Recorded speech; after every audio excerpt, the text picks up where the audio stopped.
Hello everyone! Today I will briefly explore the linguistic picture of the world and how language reflects culture and mentality. The linguistic picture of the world shows how people perceive reality through language. It reflects their value, culture, and historical experience. An important idea here is concept constants, stable cultural concepts that shape national identity and influence behavior over time. For example, in British culture, privacy is highly valued. This is reflected in the expression, my home is my castle, where home represents a protected personal space. In contrast, American culture emphasizes freedom and independence. This can be seen in phrases like to build your own home or to achieve the American dream. In conclusion, concept constants are more than words. They reflect how people think, behave, and understand the world. Hello everyone. Now I want to present you the word house, especially in the English linguistic picture of the world. First of all, its core meaning is a house where people just live. And also I would like to talk about the associations and meanings beyond its literal definition. So there are several associative meanings like home, where you feel comfort, like warmth, belonging, and independence, especially in English culture. It is very important. So responsibility, where you can like owning and maintaining a house, where you feel safety. So there are several idiomatic expressions like make yourself at home, which means feel comfortable, and also bring the house down. It's some kind of like great success.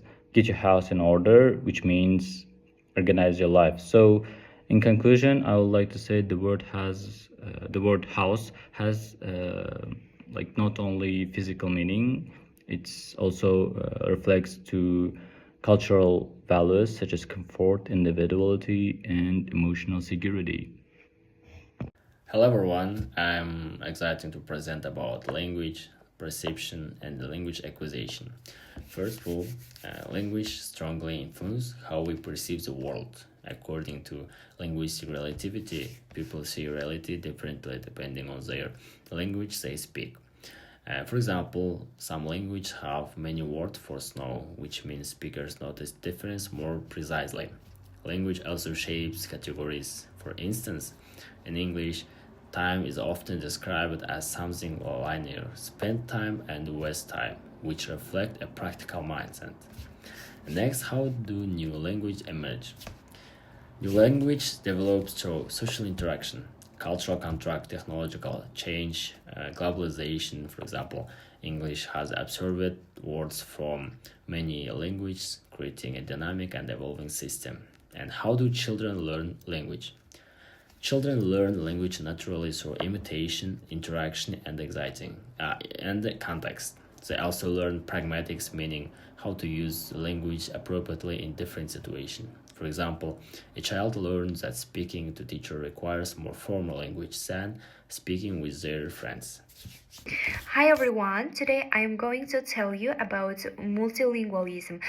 In bilingual and multilingual communities, language choice depends on several factors. The main factors are context, identity, topic, social norms.